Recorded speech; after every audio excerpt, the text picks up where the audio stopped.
Vamos então iniciar. Nosso objetivo aqui é corrigir e fazer alguns comentários sobre a prova de economia do CACD.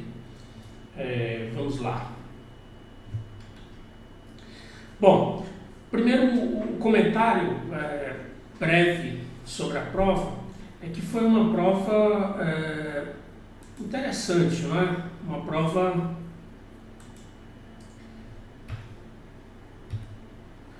prova bem equilibrada, com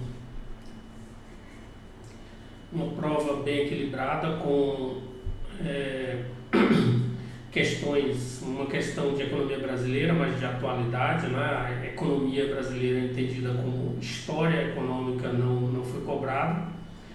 Caiu uma questão de macro, bem convencional, uma questão de economia internacional, de comércio, instrumentos de proteção comercial, e uma questão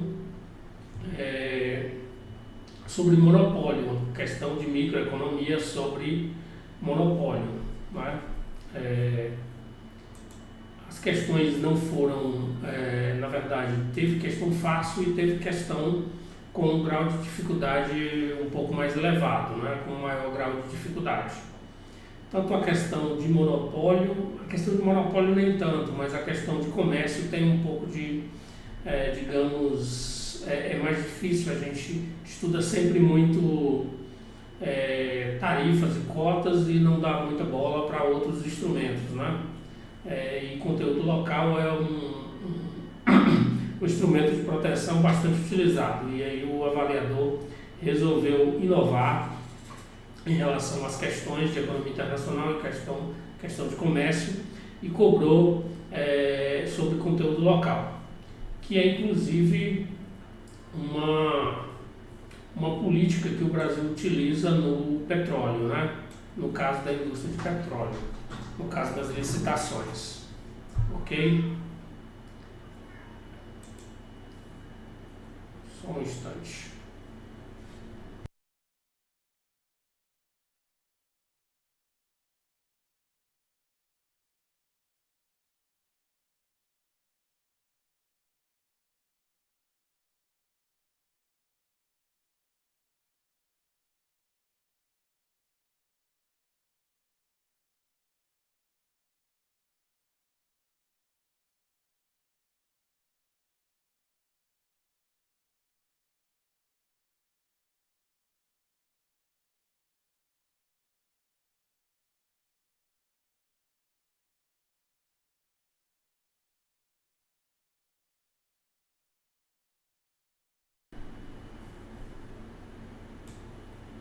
Voltando novamente aqui, pequeno imprevisto aqui, coisa de live, né? Tinha um pequeno inconveniente aqui, resolvido. Bom, então, como eu estava falando,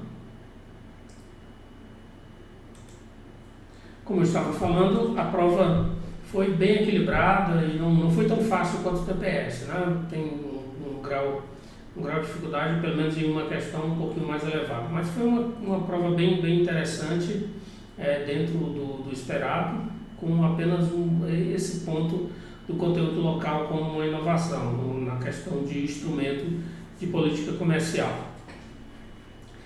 Mas não sai muito do convencional. Vamos lá.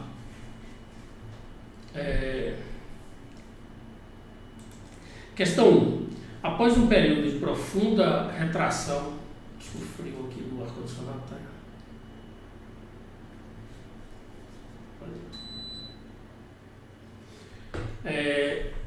Após um período de profunda retração da economia global por causa da Covid-19 em 2020, a economia internacional tem experimentado uma fase de robusta retomada do crescimento na conjuntura atual.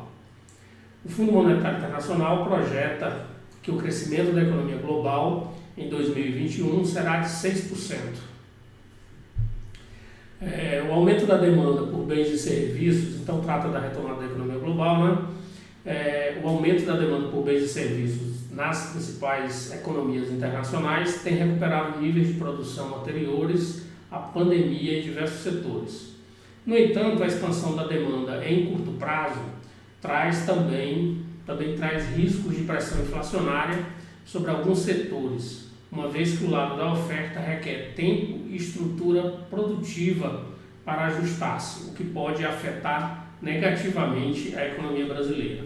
Então, há o processo de retomada econômica, mas os choques que aconteceram, que ocorreram devido à pandemia, eles têm efeito prolongado e foi sobretudo o choque de oferta, não é isso? Com os lockdowns, com quarentenas, isso afeta muito a oferta, e aí enquanto isso os programas de distribuição de renda, de transferência de renda, sustentaram a demanda e contendo um pouco a queda da economia, não é isso? Evitando de a economia ter uma queda ainda mais elevada, mais forte, não é? Mas de todo modo, as quarentenas teve a quarentena, seja ela por medidas oficiais, mas por própria cultura e do povo, das pessoas, como resultado do próprio comportamento das pessoas, de na verdade fazerem a quarentena, não é isso? Ou trabalhar em home office, ou evitar saírem às ruas, fazer o distanciamento social. Tudo isso tem um efeito sobre tanto o lado da oferta quanto o lado da demanda, não é?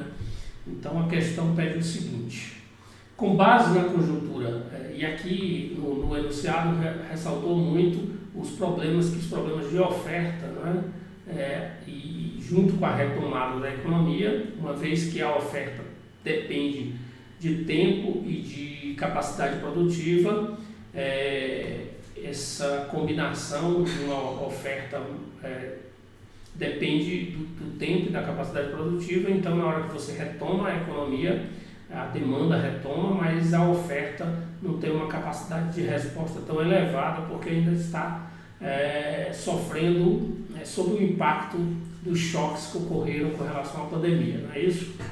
Então, a questão pergunta: com base na conjuntura descrita, elabore comentários a respeito de efeitos que a recuperação da economia global pode apresentar sobre o crescimento da economia do Brasil, a taxa de câmbio do real e a taxa de inflação. Então são esses, ele quer saber os efeitos da recuperação sobre o crescimento da economia brasileira, a taxa de câmbio do real e a taxa de inflação do Brasil. Então, retomada da economia global. Aumenta a demanda por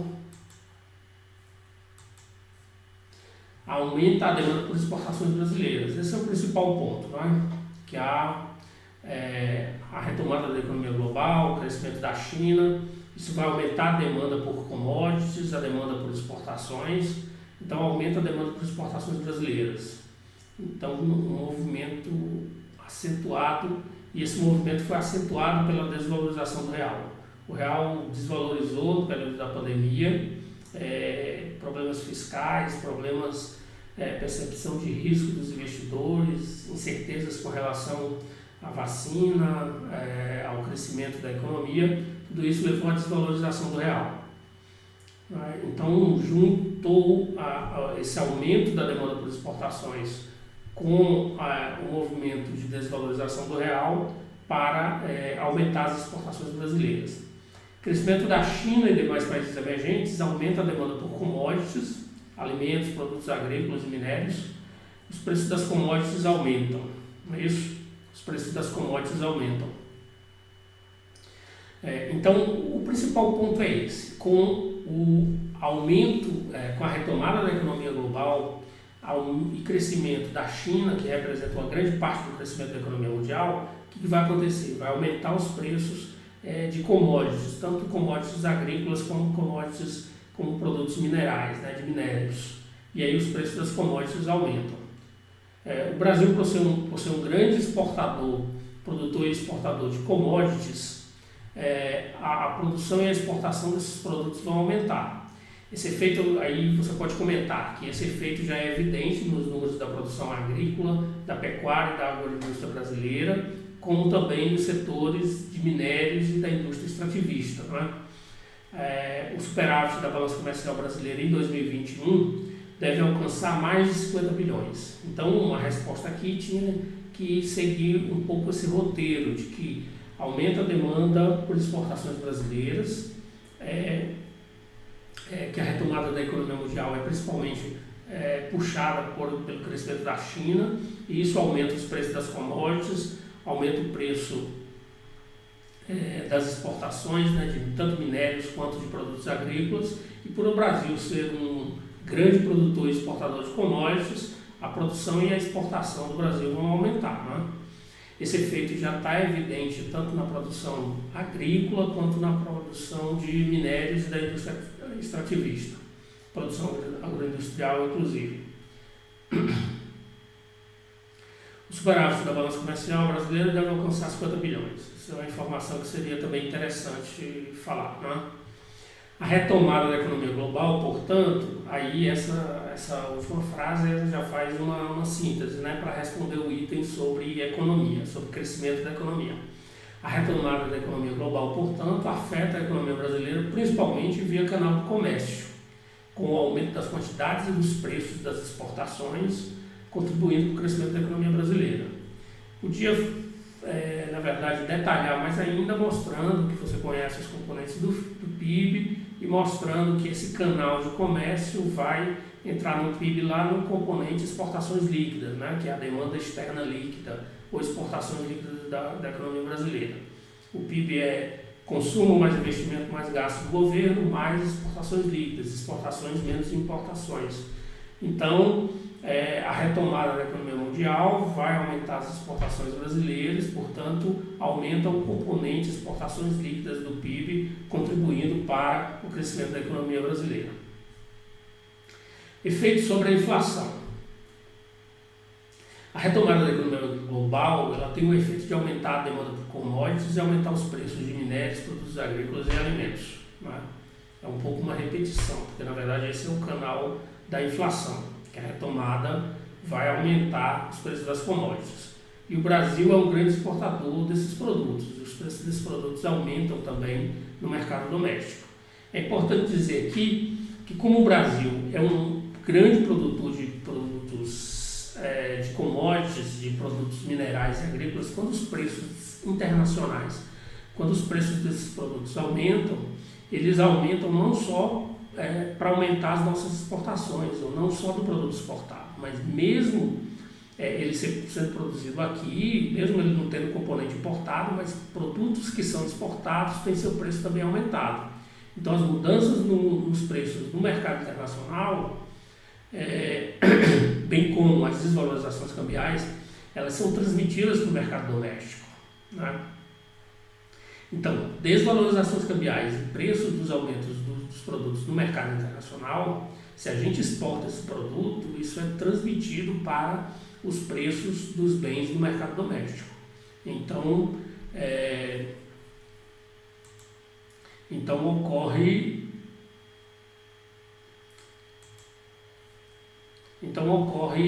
esse aumento dos preços no mercado doméstico, que são os preços dos bens exportáveis. Os preços dos bens exportáveis, e aí entram então as commodities, eles sofrem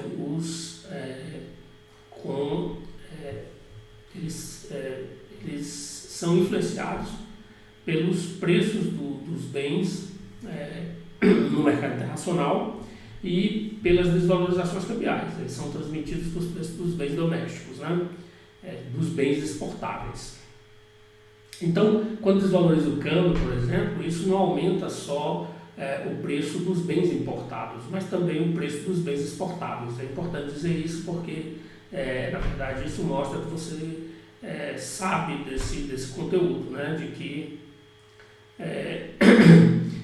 que uma desvalorização do câmbio ou aumento dos preços internacionais, eles afetam não só os preços dos produtos importados, mas também os preços dos produtos exportáveis, ou seja, mesmo aqueles produtos produzidos aqui, 100% produção nacional, seus preços aumentam se esses bens são exportados, ok?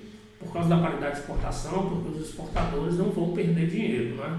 Então eles transmitem, eles repassam os preços que eles têm no mercado internacional para o mercado doméstico. O efeito, portanto, da retomada da economia global é um aumento da inflação, como também fica evidenciado nos índices já medidos em 2021. A inflação está rodando, acumulada nos últimos 12 meses, por volta de 7%, às vezes até 8%, né? Então a inflação está bastante elevada, e o Banco Central podia até colocar essas informações, né? Que os índices de preço já refletem esse aumento da inflação. Vocês me desculpem porque eu tive um pequeno resfriado nos últimos 2 dias, e acabou que minha voz está um pouco mais anasalada do que já era, e estou um pouco rouco. Então, o efeito, e também esse tempo de Brasília, né? Estava muito quente, muito seco, e acabou que eu fiquei com esse reflexo aqui. Então, o efeito, portanto, da retomada da economia global é o aumento da inflação, como também é evidenciado nos índices. Como eu disse para vocês, podia já escrever mesmo que os índices de inflação já estão refletindo isso, que está no enunciado da questão, né? Tem aumentado com a retomada da economia global, como é dos preços das commodities, com o problema da oferta, que sofreu dos choques de oferta que foram resultados da pandemia, né? Inclusive dizer que o Banco Central iniciou o processo de aumento das taxas de juros devido a essa pressão inflacionária, né? Esse aumento da inflação que está acima da meta. Além disso, há vários outros choques relacionados à pandemia e à retomada da economia que tem causado inflação, presentes tanto na economia global quanto na economia brasileira. Então, tanto para a economia global quanto para a economia brasileira, né, há o problema da oferta, né? A oferta precisa de tempo, como está dito no próprio enunciado da questão, a oferta precisa de tempo e de capacidade produtiva para responder, né? Então, no curto prazo, a oferta pode não responder rapidamente aos aumentos de demanda. Então, com a retomada da economia e todos os problemas que a oferta sofreu em termos de choques, com as quarentenas, com o lockdown, com a pandemia, acabam tendo efeito agora na forma de aumento de preço, de pressão inflacionária. A resposta da oferta a mudanças na demanda depende do tempo de ajuste e da capacidade produtiva. E aí é o seguinte: a pandemia, com as medidas de lockdown, quarentena, significaram um forte choque de oferta negativo, com efeitos prolongados sobre as várias cadeias produtivas que afetaram tanto a economia global quanto a economia brasileira. Escassez de matéria, e aqui os dois efeitos são principalmente escassez de matérias-primas e de componentes industriais, porque isso desorganizou as cadeias produtivas, não é isso? Então, falta de componentes em vários setores, principalmente de bens duráveis, construção civil, né? Resultado das longas quarentenas, faz com que a oferta não responda rapidamente aos aumentos de demanda, a essa retomada da economia.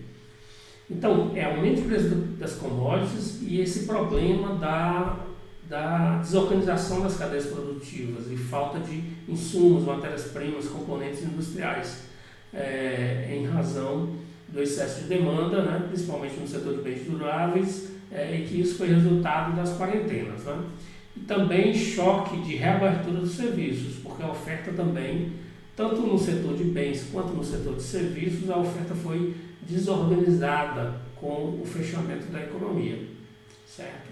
Então, tudo isso, na verdade, acaba causando a inflação, causando pressões inflacionárias. Então, com a retomada da economia, aumento da demanda, existe um problema na oferta que foi resultado desses choques.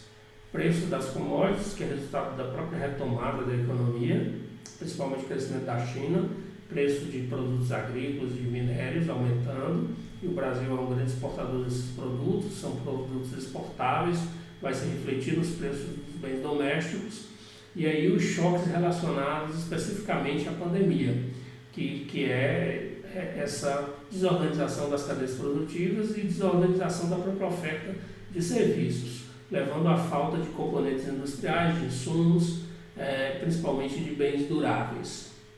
Ok? Então, tudo isso vai ser refletido numa inflação mais alta. Com relação à taxa de câmbio, como a economia brasileira é grande exportadora de commodities, né?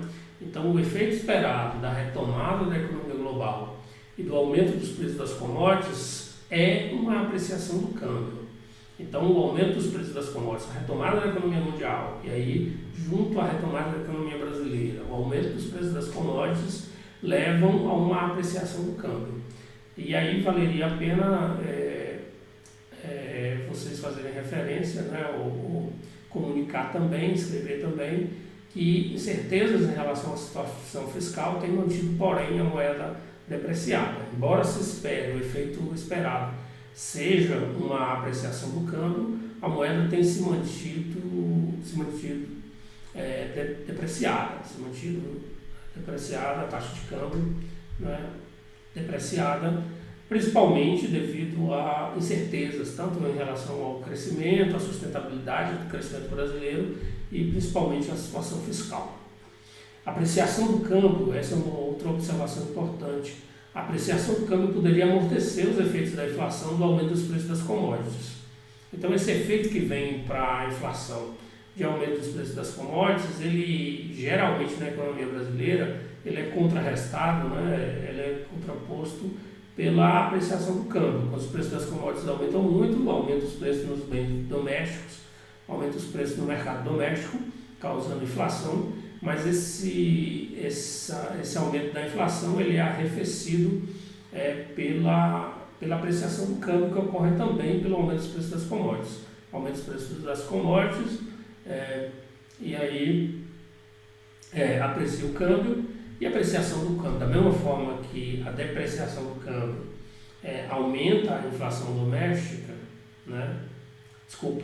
Da mesma forma que a depreciação do câmbio aumenta a inflação doméstica,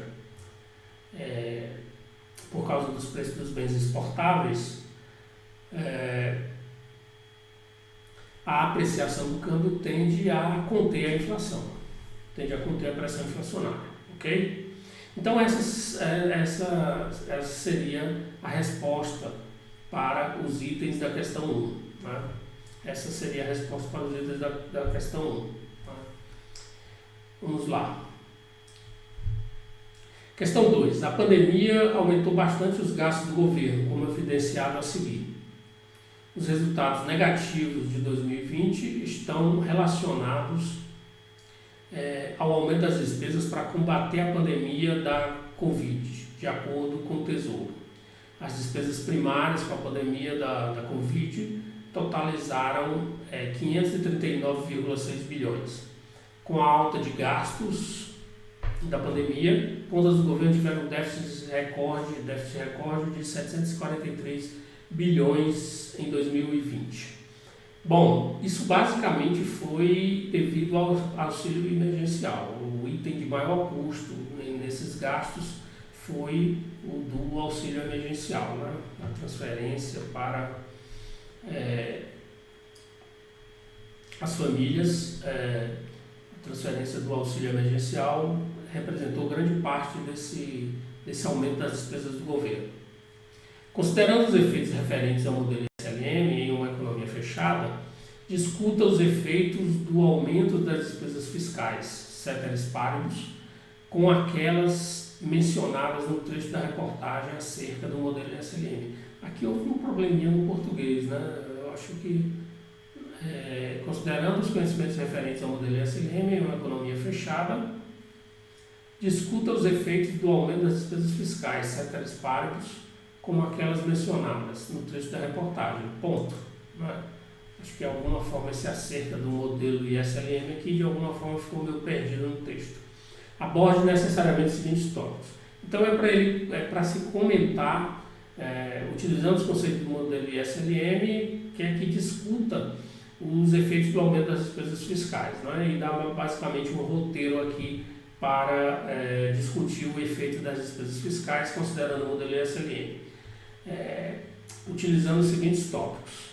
O papel do multiplicador keynesiano dos gastos autônomos, o deslocamento das curvas do modelo ISLM, o efeito sobre o mercado de moeda, o mercado monetário, o efeito sobre a taxa de juros, o efeito sobre o investimento e o efeito sobre a renda nacional.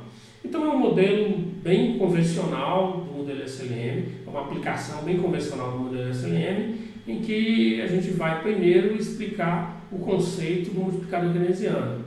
Porque na verdade o que é que acontece? O aumento dos gastos do governo e das transferências governamentais, a maior parte para auxílio emergencial, eu esqueci de colocar aqui o parágrafo, né? Desculpa, o parênteses, fechando aqui, a maior parte auxílio emergencial. Teve o efeito de sustentar a demanda, evitando a queda maior do PIB, aquilo que eu já falei, né? Esses gastos têm um efeito multiplicador sobre a renda. Aqui é que entra a questão do multiplicador keynesiano dos gastos autônomos, né?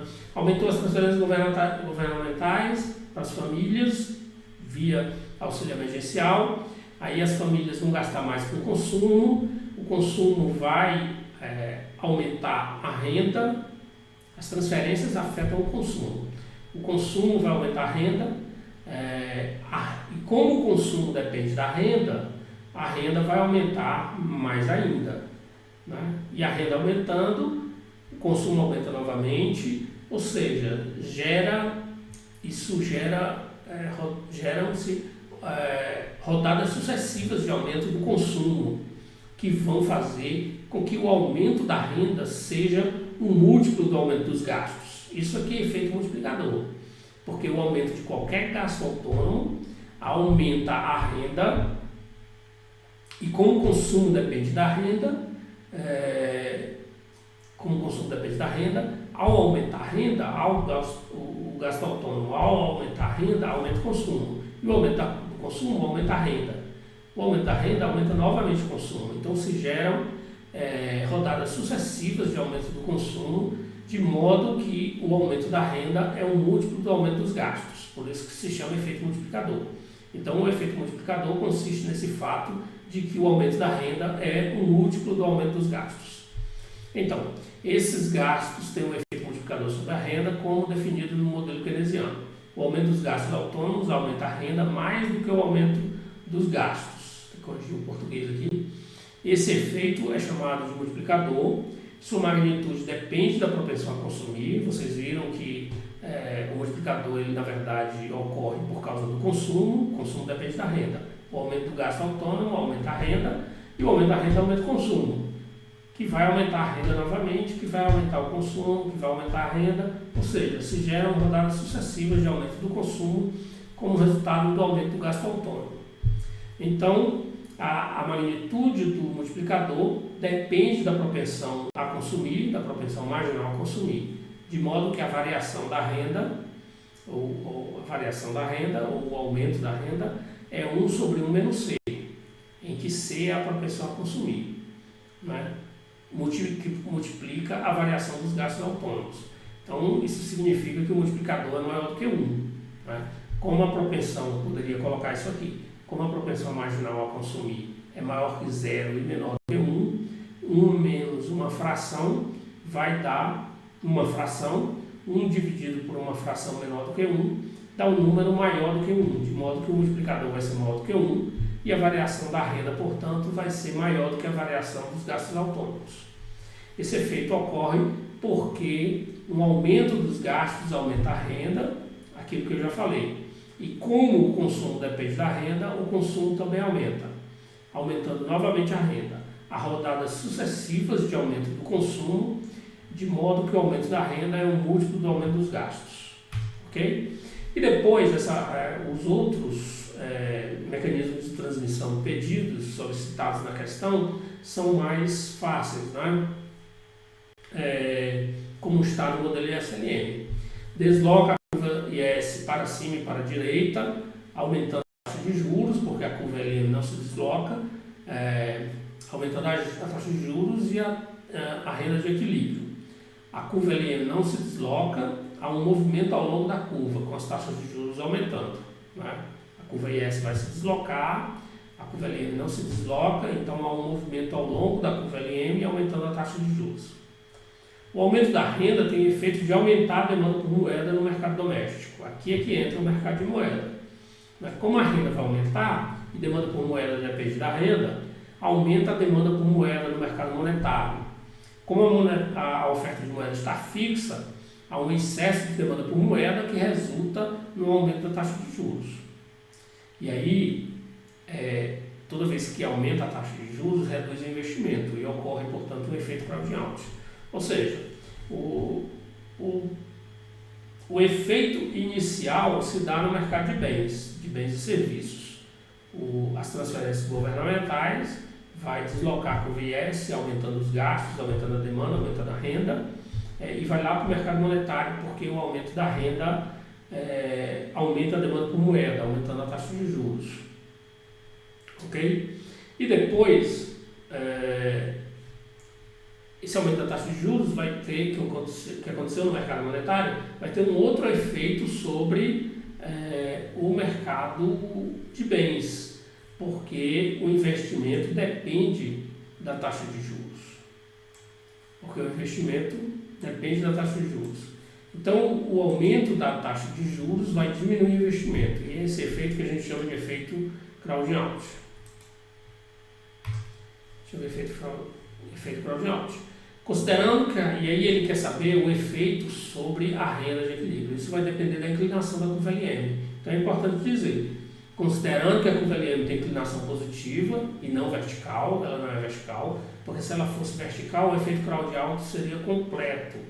A taxa de juros aumentaria tanto, o investimento reduziria tanto, que anularia todo o efeito do aumento dos gastos do governo, né? Dos aumentos das transferências, certo? Então, considerando que a LM tem inclinação positiva e não vertical, o efeito crowd-out é apenas parcial. E o efeito do aumento dos gastos autônomos sobre a renda é positivo. E o efeito do aumento dos gastos autônomos sobre a renda é positivo. Ou seja, o efeito final é positivo, porque o efeito crowd-out é parcial. O investimento vai cair, mas ele não chega a anular completamente o efeito dos gastos do governo com transferências, né? O efeito do aumento dos gastos do governo, que no caso aí foram transferências governamentais, principalmente. Caso não houvesse aumento da taxa de juros e o efeito crowd-out, a expansão da renda seria maior. Então, em termos de dinâmica, a renda se expande muito, as taxas de juros aumentam, reduz o investimento, reduzindo o efeito total sobre a renda. Mas o efeito total sobre a renda, o efeito final, acaba sendo positivo. Ok? Então, essa é uma questão relativamente fácil, é o modelo SLM que a gente sempre apresenta, e ele pediu, na verdade, detalhadamente, muito técnico, para analisar os efeitos dos gastos com a pandemia, dos gastos fiscais com a pandemia, utilizando o modelo ISLM. Bom, essa é a questão de conteúdo local como instrumento de política de proteção comercial. Essa foi uma questão mais inovadora, porque a gente sempre estuda em comércio tarifas e cotas, não estuda, acaba que deixa passar aí a política de conteúdo local, que tem um efeito diferente das tarifas e das cotas, né? E ele ainda aqui colocou tarifa ad valorem, tarifa específica, o efeito delas sobre...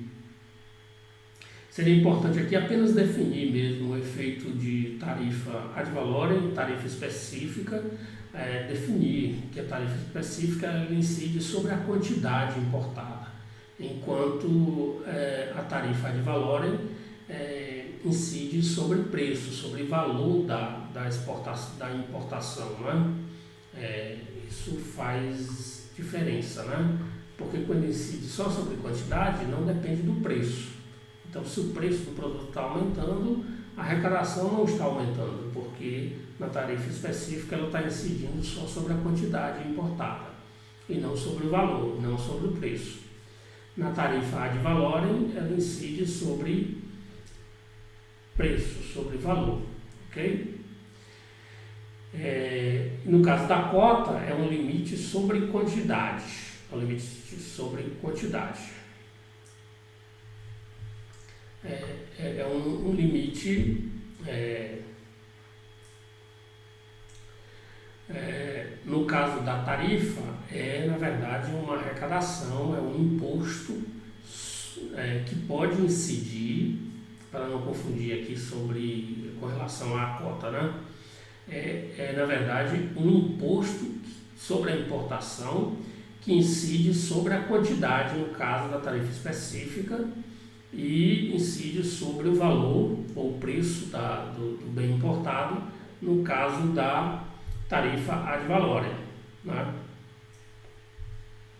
Já no caso da cota, é um limite sobre a quantidade. Se especifica quanto daquele produto pode ser importado no país, né?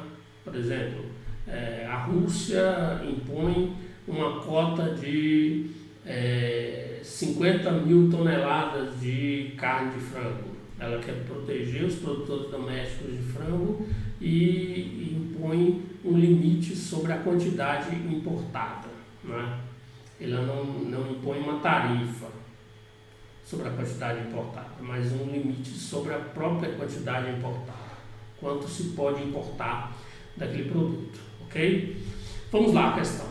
Os contratos firmados pela Agência Nacional do Petróleo, Gás Natural e Biocombustíveis, ANP, com as empresas vencedoras nas rodadas de licitações e com a Petrobras nas áreas de cessão onerosa, incluem a cláusula de conteúdo local, que incide sobre as fases de exploração e desenvolvimento da produção. De acordo com essa cláusula, parte dos bens e serviços adquiridos para atividades de exploração e produção no Brasil deve ser nacional. Então, de acordo com essa cláusula, parte dos bens e serviços adquiridos para atividades de exploração e produção no Brasil deve ser nacional. Além disso, deve ser assegurada preferência à contratação de fornecedores brasileiros, sempre que suas ofertas apresentarem condições de preço, prazo e qualidade equivalentes aos dos outros fornecedores, também convidados a apresentar propostas. O dispositivo contratual tem o objetivo de incrementar a participação da indústria de bens e serviços indústria brasileira, em bases competitivas, nos projetos de exploração e desenvolvimento da produção de petróleo e gás natural. O resultado esperado da aplicação da cláusula é um impulso ao desenvolvimento tecnológico e capacitação de recursos humanos e a geração de emprego e renda nesse segmento. Então, transcreveu aqui o texto da ANP, né? Analise o instrumento cláusula de conteúdo local como adotado em contratos firmados pela ANP. Aqui deixa de ser importante a ANP e conteúdo local de petróleo. O que é importante, ele está fazendo uma questão teórica sobre o conteúdo local. Analise o instrumento cláusula de conteúdo local sob o ponto de vista de medidas de proteção comercial, comparando com um instrumento com uma tarifa de importação específica, uma tarifa ad valorem e uma cota de importação, sob a hipótese de um país pequeno. O fato de ser um país pequeno, e é bom explicar tudo isso para a questão, é que não afeta o preço do produto importado. Se o país é pequeno, ele importa uma quantidade pouco representativa e ele não impacta o preço no mercado internacional do produto. Aí você já mostrou que sabe o que é país pequeno aqui nesse modelo, né? E aí, primeiro você definir cada uma dos instrumentos, né? Conteúdo local, como lá está definido no enunciado, você vai restringir que parte de um bem produzido contenha produtos produzidos localmente, né? Que dos insumos utilizados na produção de um determinado bem e serviço, uma parcela, uma determinada proporção, utilize insumos locais, tanto de bens como de serviços. Tanto os insumos também, sejam eles bens ou serviços, podem ter uma imposição de uma parcela que seja de conteúdo local. Esse é o instrumento conteúdo local. Né? Ou seja, restringe o que vai ser importado a uma determinada proporção, não a uma determinada quantidade. Aqui já tem uma diferença da cota. A cota impõe uma determinada quantidade para importação. Já o conteúdo local não impôs uma quantidade para ser importada, mas uma proporção. À medida em que se estabelece que uma determinada proporção dos insumos de um produto ou de um serviço tenha que ser local, então significa que 1 menos essa proporção local seria a quantidade importada. Então a quantidade importada é delimitada uma proporção do produto, né? Como uma proporção do total de insumos, não como um limite numérico, né? Não como um limite. Essa já é uma diferença. Então seria importante aqui, para responder essa questão, primeiro dizer o que é a tarifa ad valorem, que é uma tarifa sobre preço, que incide sobre preço ou valor, é um imposto, né? A tarifa específica, que é um imposto que incide sobre a quantidade importada, e a cota de importação, que é um limite sobre a quantidade importada, um limite de que o país pode importar uma determinada quantidade do produto. E que a cláusula de conteúdo local, ela não impõe um limite sobre a quantidade, mas um limite sobre a proporção que deve ser importada, né? E a gente sabe que a tarifa, tanto a tarifa tanto a ad valorem quanto a específica, como a cota de importação, ambas, né, vão ter, tanto tarifa quanto cota de importação, ambas vão ter o efeito de estimular a produção doméstica, né, diminuir a produção importada, diminuir a quantidade importada do produto e aumentar o preço. Então esse efeito é pacífico, similar, desculpa, a palavra não era essa, pacífico, o efeito é similar para os dois instrumentos, tarifa e cota. Elas vão aumentar o preço, diminuir a quantidade importada e aumentar a produção doméstica, estimular a produção doméstica, ok? A diferença entre a cota e a tarifa, tudo isso seria bom explicar. A diferença entre a cota e a tarifa é que no caso da tarifa o governo arrecada um imposto, enquanto no caso da cota não há arrecadação de imposto. Na verdade, o valor referente ou similar à arrecadação do imposto é chamado de renda da cota e ela é apropriada pelo detentor do direito de importação, que podem ser importadores domésticos, firmas importadoras domésticas ou do exportador. Então, no caso da tarifa, há uma arrecadação de imposto, uma arrecadação do governo. No caso da cota, não há arrecadação do governo, o que há é a renda da cota, que é apropriada pelo exportador ou pelo importador, dependendo de quem tem o direito de importação, ok? Vamos lá. Então, o que ele pede mais aqui? Considere, por exemplo, que a cláusula imponha uma restrição de que a origem de determinado insumo na produção de um bem deve ser necessariamente nacional. Então, a origem de determinado insumo, 50% na produção de um bem, 50% deve ser nacional. Então, os outros 50% pode ser importado. Por isso que eu disse que o conteúdo local não impõe um limite sobre a quantidade importada. Ele coloca um limite sobre a proporção, porque diz que a proporção de importado tem que ser 50% do produto, né? 50% do produto, e 50% dos insumos totais, na verdade, não do produto. 50% do insumo tem que ser nacional e, portanto, a outra parte, a outra metade, 50%, pode ser importada. Então, não estou restringindo a quantidade, estou restringindo a proporção, né, do que é utilizado de determinado insumo para a produção de um bem. 50% deve ser nacional, 50% deve ser importado. Então, se a produção crescer muito desse bem, não há um limite físico para a quantidade do insumo importado. Você pode continuar importando o insumo em mais quantidade, desde que na proporção de 50%, né, em relação ao produto, ao insumo nacional. Ok? E esse país atualmente importa esse insumo para satisfazer a necessidade de sua indústria. fala que o país atualmente importa, né? Na resposta, considera os prováveis efeitos da cláusula de conteúdo local sobre a quantidade importada de insumos sobre os quais ela incide. Então, sobre a quantidade importada, o efeito vai ser esse, de restringir a proporção.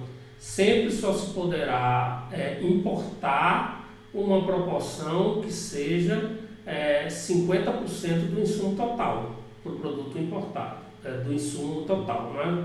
50% do insumo total. O insumo importado só pode ser sempre 50% do insumo total. Por quê? Porque 50% tem que ter origem doméstica. Então, esse é o limite, né? O efeito sobre a quantidade importada de insumos sobre o qual essa cláusula de conteúdo local incide. Sobre a quantidade vendida de insumos nacionais sobre as quais ela incide. Ora, se não tinha, aí você pode fazer uma hipótese, né? Porque, na verdade, se está colocando essa cláusula de conteúdo local, é que o produtor doméstico precisa ser incentivado, né?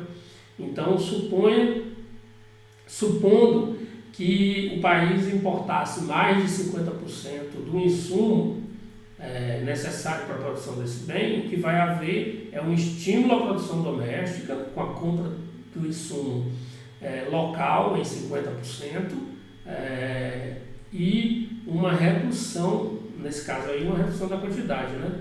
Mas vai depender do aumento da produção. Não dá nem para dizer que é uma redução da quantidade importada, mas é uma redução da produção, da proporção que vai ser importada, caso ela fosse mais de 50%, né? Então você teria um aumento da quantidade vendida do insumo nacional se ela estivesse sendo feita a menos de 50% do insumo total, né? Utilizado na produção do bem. O custo do produto final no contrato em que ela se insere. E aqui o custo do produto final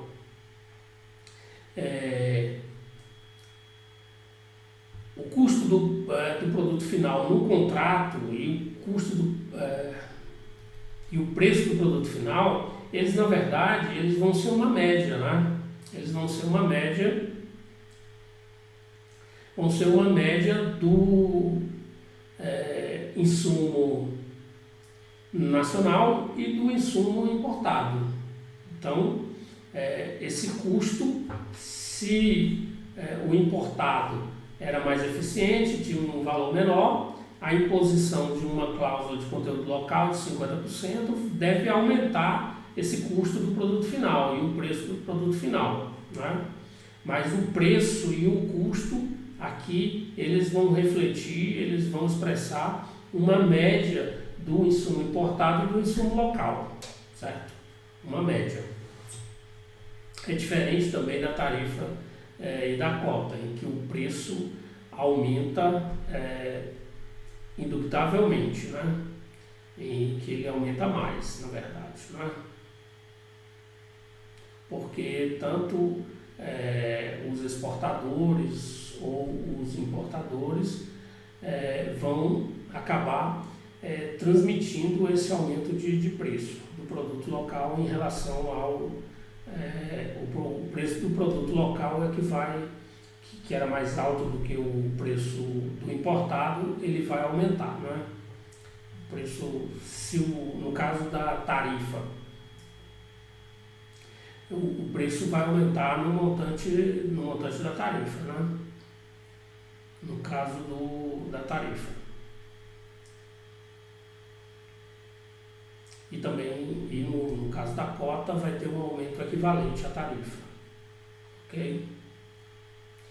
No caso da tarifa, você tem o preço internacional. À medida que você coloca o preço, a tarifa, você vai ter com o preço doméstico o preço internacional mais a tarifa. Se for uma tarifa ad valorem, né? Vai ser o preço internacional mais a tarifa. E a cota também vai ter esse efeito de aumento de preço, né? Também vai ter esse efeito de aumento de preço. No caso do conteúdo local, o que vai acontecer é uma média entre o preço do insumo importado e o preço do insumo local. Uma média ponderada que aqui vai ser de 50%. O efeito sobre a arrecadação do governo de todos os instrumentos de política comercial citados. Então, tarifa, tanto específica quanto ad valorem, aumentam a arrecadação do governo. Né? Vão ter arrecadação positiva do governo, aumenta a arrecadação do governo. Cota não aumenta a arrecadação do governo, o governo não arrecada. Cota não aumenta a arrecadação do governo. E no caso do conteúdo local, também não aumenta a arrecadação do governo. No caso da cota, tem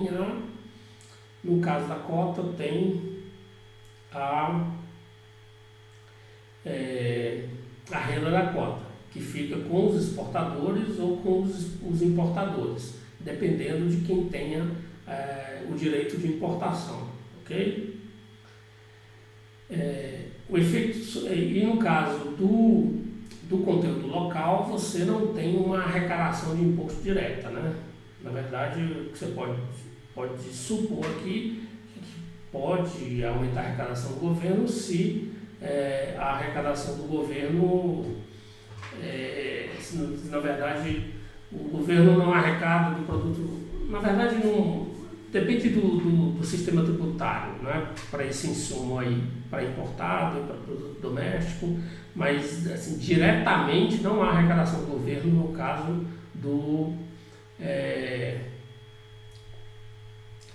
não há arrecadação do governo no caso do conteúdo local, nem na cota, nem no conteúdo local tem arrecadação do governo. Tem arrecadação do governo na tarifa de importação e na tarifa de importação, ad valorem específica, ok?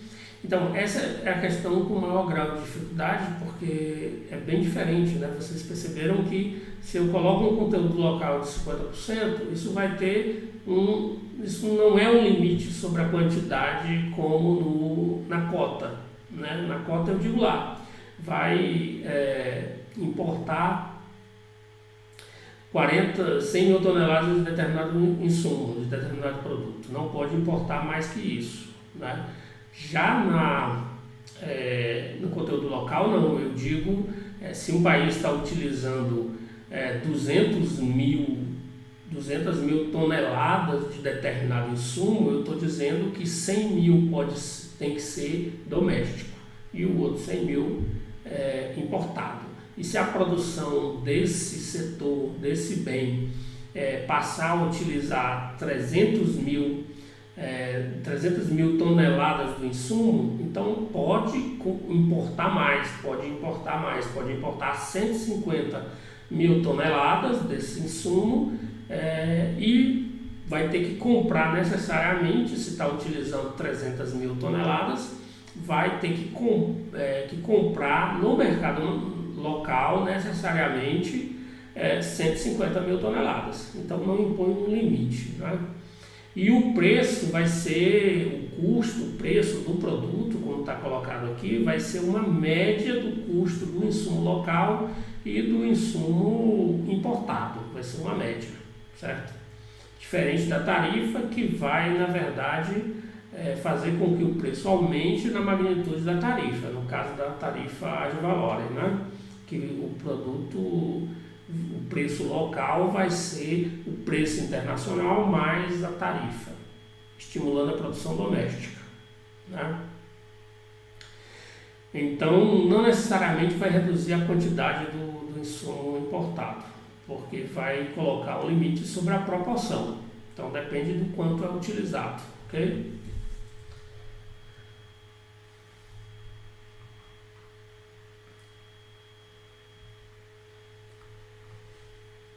Questão 4, indo para a nossa última questão, uma questão também interessante porque não pediu simplesmente as características do monopólio, os efeitos do monopólio, pediu também para citar os casos em que o efeito da arrecadação, a Bianca tem uma pergunta aqui, o efeito da arrecadação, você fala no caso do conteúdo local, não é? O efeito da arrecadação é irrelevante aqui. É irrelevante, certo? Porque supondo até que o produto, quando é internalizado no Brasil, o produto importado, o insumo importado e o insumo local, eles vão ter os mesmos impostos, né? Então você não está impondo nenhuma tarifa sobre a importação em si, né? Você não está colocando nenhuma tarifa sobre a importação em si. Você está apenas dizendo que tem que comprar do total de insumos, 50% no mercado doméstico e 50% no mercado importado. Então não tem um efeito direto sobre a arrecadação como tem na tarifa, que é resultado direto da imposição da tarifa, né? E que a cota também não tem esse efeito sobre a arrecadação. Ok? Então é um instrumento de proteção comercial que não tem um efeito direto e novo sobre a arrecadação, né? Pode ter algum efeito indireto, mas não é relevante realmente aqui, não é? Porque você não arrecada com conteúdo local, mas você arrecada com tarifa e não arrecada com cota, né? Ok? A diferença básica realmente é que é uma proporção que você está colocando, então você não está colocando um limite sobre a quantidade, né? Ok. Então, como eu ia dizendo, a inovação aqui nessa questão, que é bem interessante, é que ele pediu exemplos de monopólios, né? Exemplos de situações que justifiquem ou que levem a monopólios. E pediu também o papel do Estado nisso, né? Para regular, né? No final do século XX, a companhia farmacêutica Merck criou uma droga eficaz contra a perda de cabelo.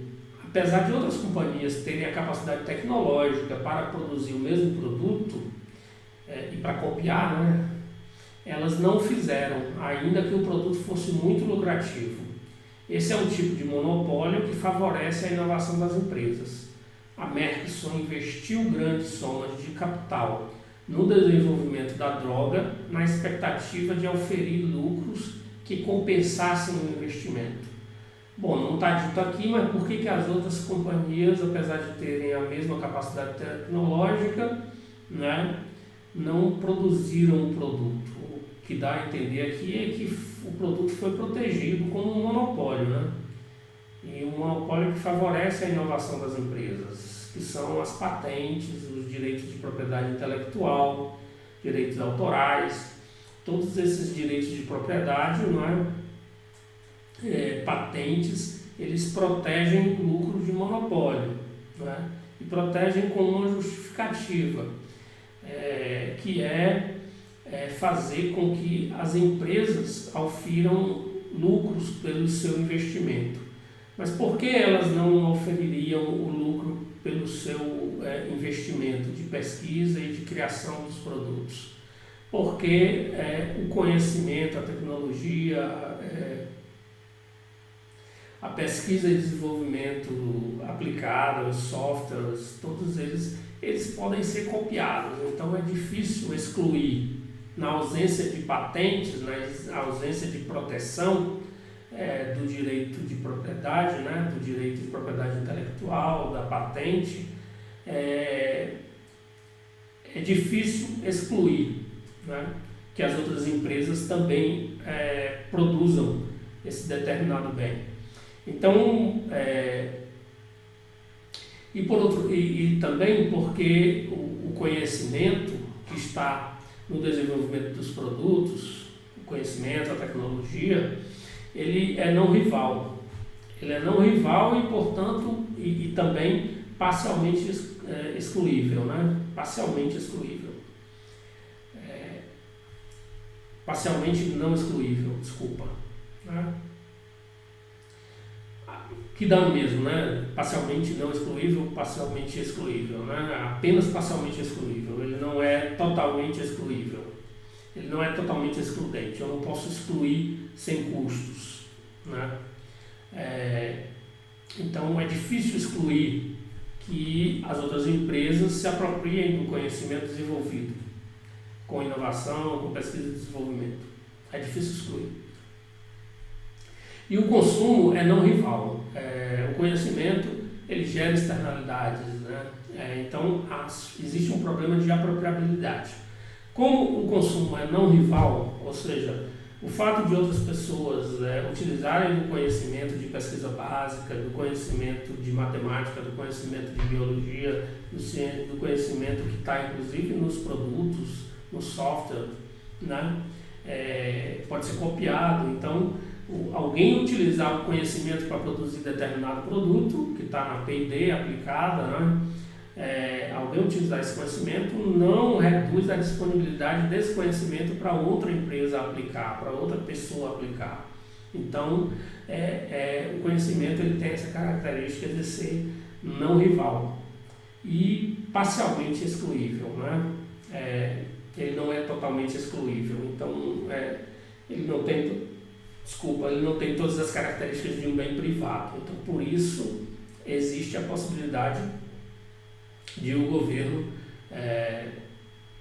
de a legislação, proteger a empresa que investiu em conhecimento e tecnologia, proteger como um monopólio, como a única produtora de determinada droga, de determinado medicamento, para que ela possa se apropriar dos lucros, porque tem, como eu disse para vocês, o desenvolvimento de um novo produto tem um problema de apropriabilidade que surge desse consumo não rival, dessas externalidades, e do fato de ser parcialmente excluível, ok?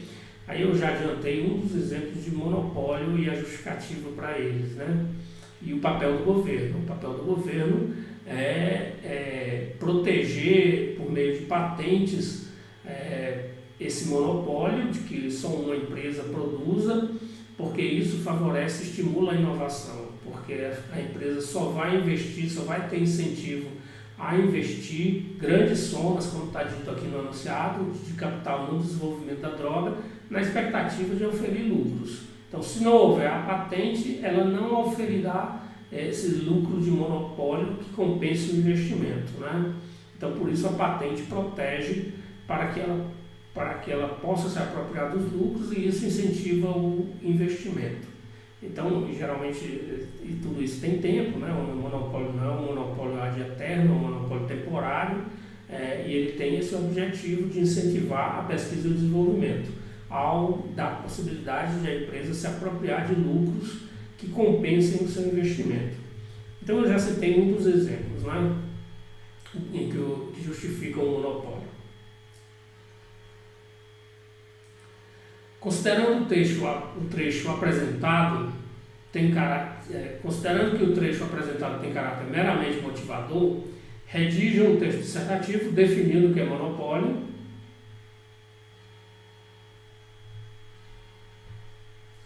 Olha, eu não vejo aqui especificamente, porque quando você fala da quebra de patente, aí geralmente você vai justificar a quebra de patente por motivos humanitários, né? Por questões bastante meritórias, como no caso da saúde, aí a quebra da patente pode ser justificada, mas o ponto específico da questão é justificar o monopólio. Né? Vamos ver como a questão pede. Redige um texto dissertativo definindo o que é monopólio, cotejando seus efeitos em termos de eficiências, com relação à concorrência perfeita, e apresentando 3 razões ou casos que fundamentem o argumento pela existência do monopólio. Então ele está pedindo o argumento pela existência do monopólio. A quebra de patente é um argumento pelo não monopólio, que é um argumento humanitário de uma questão muito premente de saúde pública, se quebra a patente, né? Então, são 2 questões diferentes aí. Poderia citar, mas porque quem critica a quebra de patente vai utilizar exatamente o argumento de que a patente é importante para incentivar o investimento em pesquisa, né? Mas claro que existe quase um consenso de que, por questão humanitária, por questão maior de proteção da saúde, é razoável a quebra de patente, né? Sim, eu acho que, na verdade, sabendo argumentar bem, poderia citar aí no caso da pandemia, mas mostrar que são argumentos diferentes, porque a questão pediu o argumento para defender o monopólio, certo? Aí se você mostra a discussão na pandemia e o argumento dos que eram a favor da quebra de patentes e os que são contra a quebra de patente estão defendendo o argumento que está na questão, que é o incentivo ao investimento, né? Incentivo ao investimento. Mas aí a saúde pública é um bem maior, né? No caso de uma pandemia, né?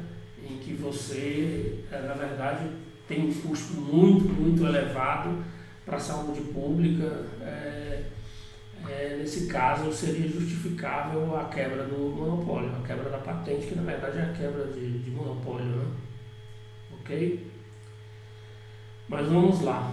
Então a questão está pedindo para definir o monopólio, cotejando os seus efeitos em termos de eficiência, comparando, né, com a concorrência perfeita, e apresentar 3 razões que fundamentem o argumento pela existência do monopólio, ou casos que fundamentem o argumento para... É engraçado, ele pediu 3 razões ou casos, né? Poderia citar casos, né? Então você poderia dividir aqui no caso de conhecimento, né? Você poderia patente, direito autoral sobre software, né? Tudo isso poderia ser colocado como casos, né? Você poderia citar 2 casos, tanto no caso de software como no caso de medicamento. A proteção de direito autoral e a proteção que vem de patente, né? Poderia ser citado aqui como casos, né?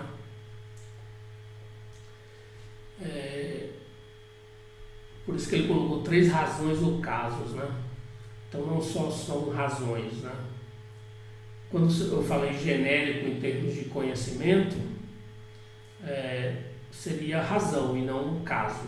Se eu falar de medicamentos, softwares, né, que são protegidos, então aí seriam casos e não razões, né?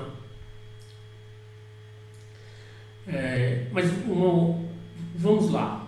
Na resposta deve-se contemplar também como o Estado pode atuar em circunstâncias nas quais se configura o monopólio e seus efeitos sobre os agentes econômicos.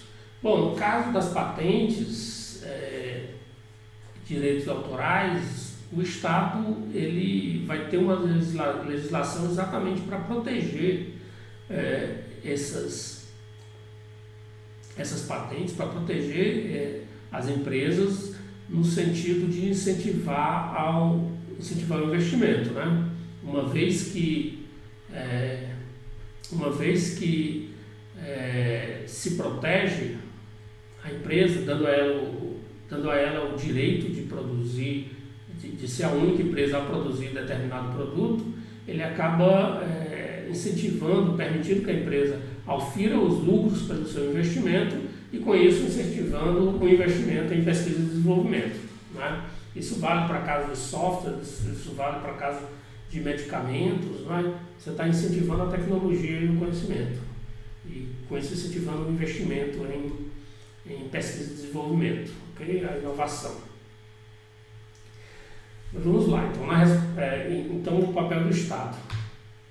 Veja, ele pediu para definir monopólio, né? Monopólio é quando uma única empresa produz determinado produto, né? E como é que ele surge, né? Assim, como que a gente pode caracterizá-lo melhor? E comparando com a concorrência perfeita. Veja só, na concorrência perfeita, a gente sabe que a receita marginal é igual ao preço, que a curva de demanda é linear, que toda a quantidade que for produzida vai ser vendida ao preço de mercado. Toda a quantidade que a firma produzir vai ser vendida ao preço de mercado. Ela é uma tomadora de preço, de modo que a receita marginal é igual ao preço. Como a regra para maximizar o lucro é receita marginal igual a custo marginal, então, e como a receita marginal é o próprio preço, no caso da concorrência perfeita, a regra de lucro máximo, receita marginal igual a custo marginal, vai ser preço igual a custo marginal. Então, o valor de produzir, o valor que os consumidores atribuem ao bem, que é o preço, né, é igual ao custo produzido, por isso é eficiente. Então, todas essas características vocês poderiam colocar, né? Vocês poderiam colocar. Não tem lucro econômico no longo prazo, a concorrência é perfeita, não há barreiras a entradas, são muitas firmas, os produtos são homogêneos, não há peso morto, é eficiente, produz a quantidade que maximiza o bem-estar. Como eu disse para vocês, toda a quantidade produzida vai ser vendida ao preço de mercado, então a receita marginal é igual ao preço. Então, quando eu faço a regra de lucro máximo, receita marginal igual ao custo marginal, vai ser preço igual ao custo marginal. Preço igual ao custo marginal é eficiência, certo? Significa que o valor que os consumidores atribuem ao bem, que é o preço, é igual ao custo produzido, né? Então, é eficiente.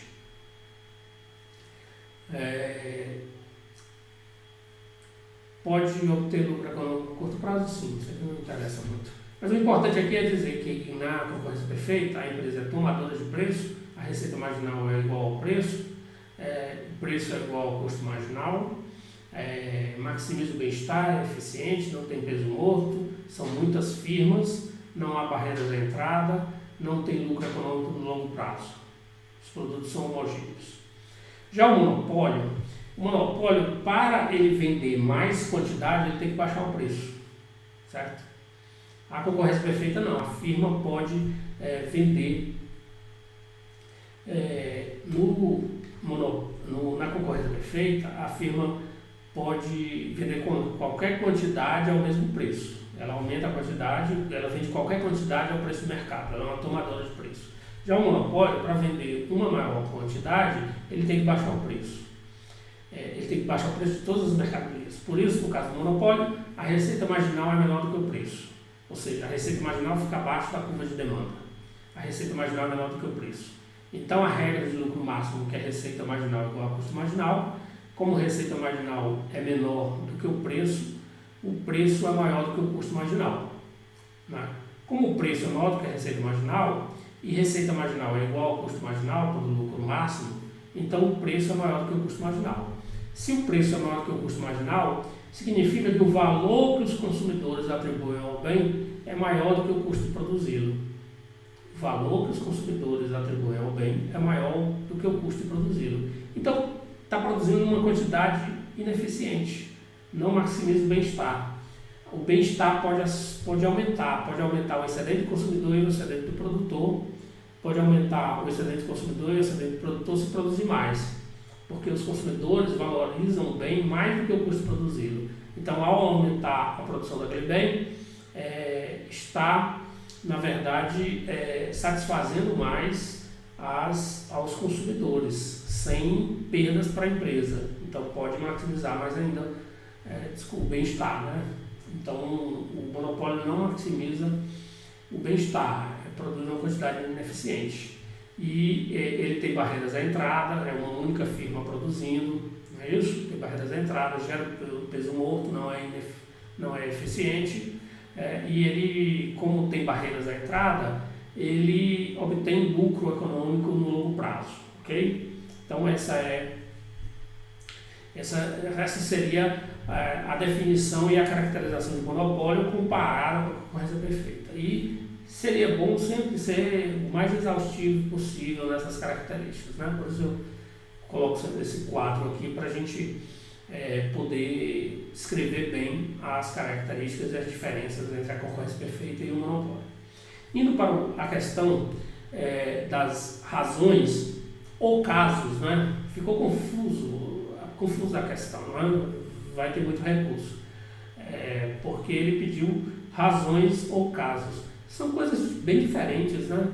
Porque você pode colocar a indústria de medicamentos nas patentes, ou um software que tenha uma proteção de direito autoral, né? Você pode citar vários casos de patentes. Então, na verdade, casos ficam um pouco Esquisito a pergunta, né? Vamos lá. Bom, no caso, na verdade, lá no Monkey, ele dá 3 razões para, se a questão fosse razões, são questões mais gerais, né? E ele dá 3 razões para a existência do monopólio. Somente uma empresa domina o insumo-chave para a produção de um bem. Então, somente uma empresa domina o insumo-chave para a produção do bem. E ele descarta esse caso como pouco relevante, ou muito raro, né? Então, o Mankell cita essas três razões, e ele cita essa razão, somente uma empresa domina o insumo-chave para a produção do bem, como um caso pouco prático, não existem evidências, né? E nas outras 2 é que ele desenvolve melhor. O Estado confere a uma única empresa o direito de produzir um produto ou serviço. Ora, o caso da patente é esse: o Estado confere a uma única empresa o direito de produzir um medicamento que ela desenvolveu, né? E aí toda a argumentação seria o que a gente já falou, né? Para proteger, para fazer, como o conhecimento, a pesquisa e desenvolvimento tem consumo não rival, não parcialmente excluível, certo? Parcialmente excluível, então tem um problema de apropriabilidade, a empresa não consegue se apropriar de todos os lucros do seu investimento, então se protege com patente para proteger a empresa para que ela consiga lucrar para compensar seus investimentos, né? Para compensar seus investimentos. Isso com o objetivo de incentivar a pesquisa e o desenvolvimento, porque pensa-se que não realizar a patente, não fazer a patente, poderia causar um desincentivo ao investimento em pesquisa e desenvolvimento, porque a empresa, como tem externalidades, né, por causa dessa característica de consumo não rival,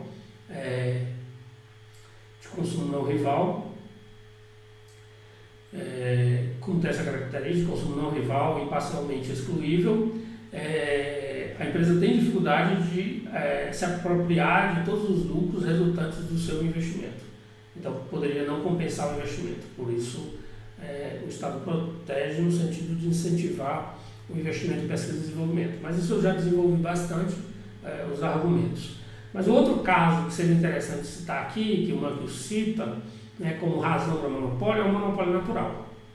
Vejam que a distribuição de energia elétrica em cada cidade, ela é de uma empresa só. Por quê? É porque o Estado quer só por isso? Não, tem uma razão econômica. A razão econômica é que existem elevadas economias de escala. E por que existem elevadas economias de escala? Por causa de elevados custos fixos,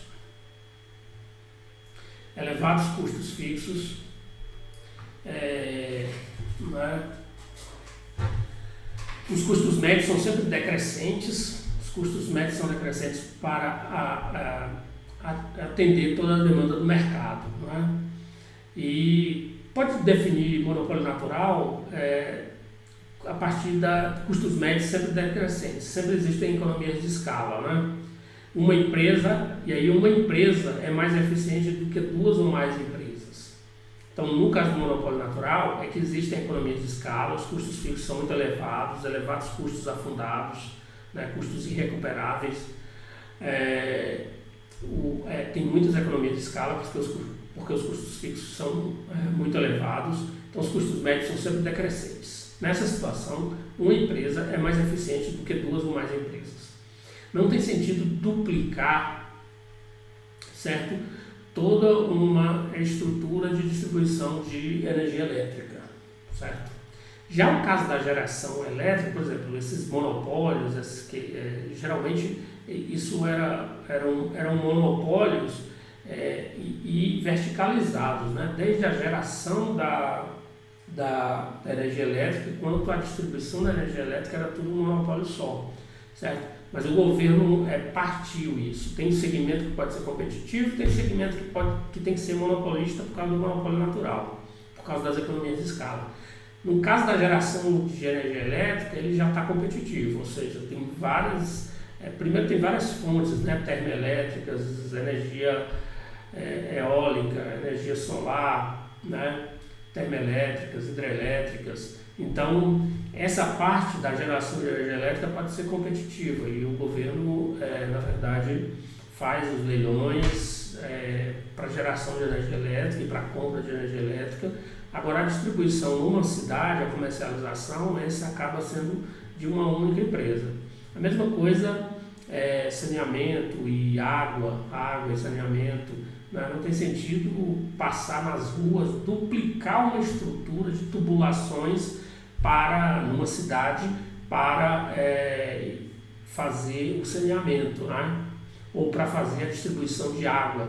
Né? A distribuição de água e esgoto é um monopólio natural, porque seria extremamente custoso e não compensaria, né, duplicar a estrutura de tubulações, toda a infraestrutura necessária. Né? Então esse é o caso do monopólio natural. Então, nesses casos, o governo confere à única empresa também o direito de produzir um produto ou serviço, mas baseado na questão do monopólio natural, que é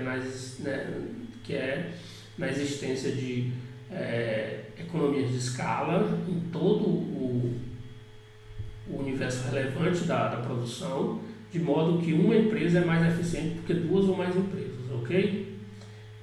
E aí, nesse caso do monopólio natural, o governo regula, por meio de agências reguladoras, ele regula o monopólio para que o monopólio, como o monopólio, se deixado livremente, ele tende a ser muito ineficiente, cobrar um preço elevado e produzir uma quantidade ineficiente, produzir pouco e cobrar um preço muito alto, o governo regula, tentando maximizar o bem-estar, né? Tentando aumentar o bem-estar, regulando os preços, a quantidade, o investimento e a qualidade do serviço do monopólio. Isso também seria importante dizer, né? Que no caso do monopólio natural, ele é justificado economicamente, mas o governo ele acaba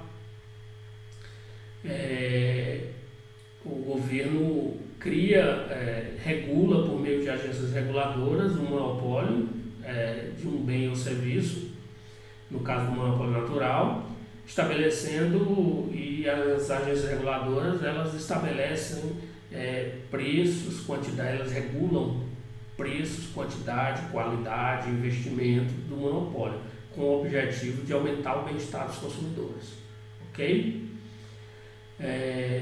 No caso, a Bianca está perguntando, definiu o que é monopólio e características do monopólio. Ele não pediu só as características do monopólio, ele pediu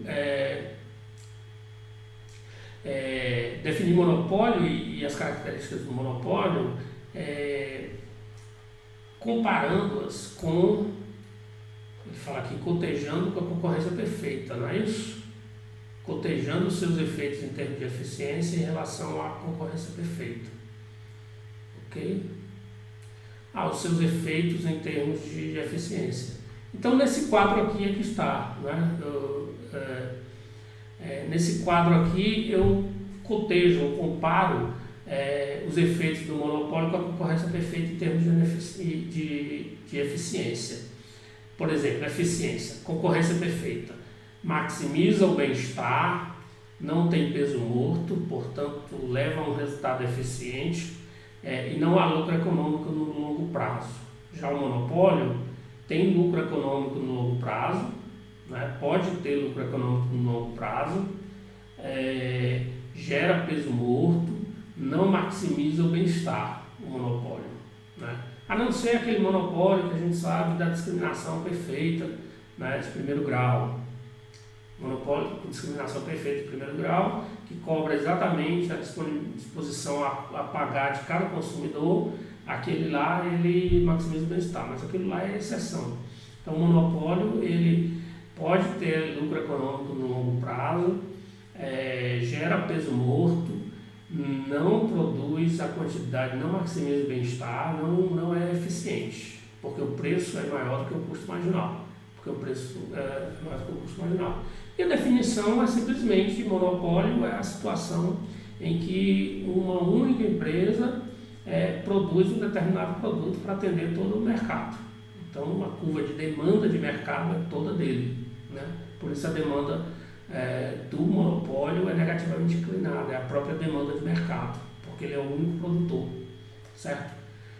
Já na concorrência perfeita, a demanda é horizontal, ok? Respondi sua pergunta, Pedro, essas perguntas que você fez com relação à definição e características, porque ele pede para comparar as características de eficiência do monopólio comparadas com a concorrência perfeita, ok? Então é isso, com essa questão de monopólio,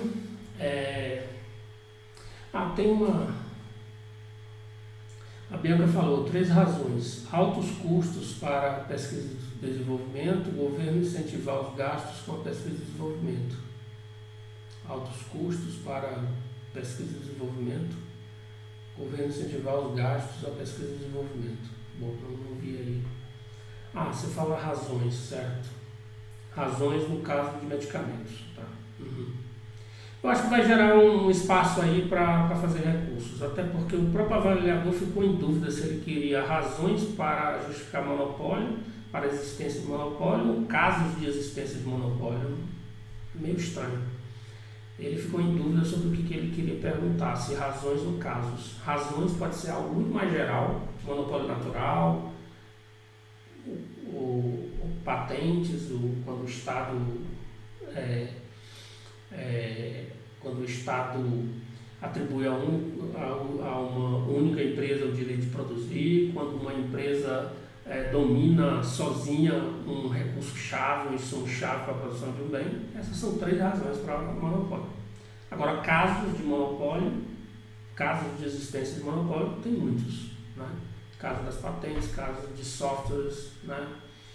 Casos de monopólio natural na distribuição de determinados serviços de infraestrutura, ok? Então é isso, vai ter algum espaço para recursos nessa questão quando ele se refere a essas razões ou casos, né, de existência de monopólio. Ok?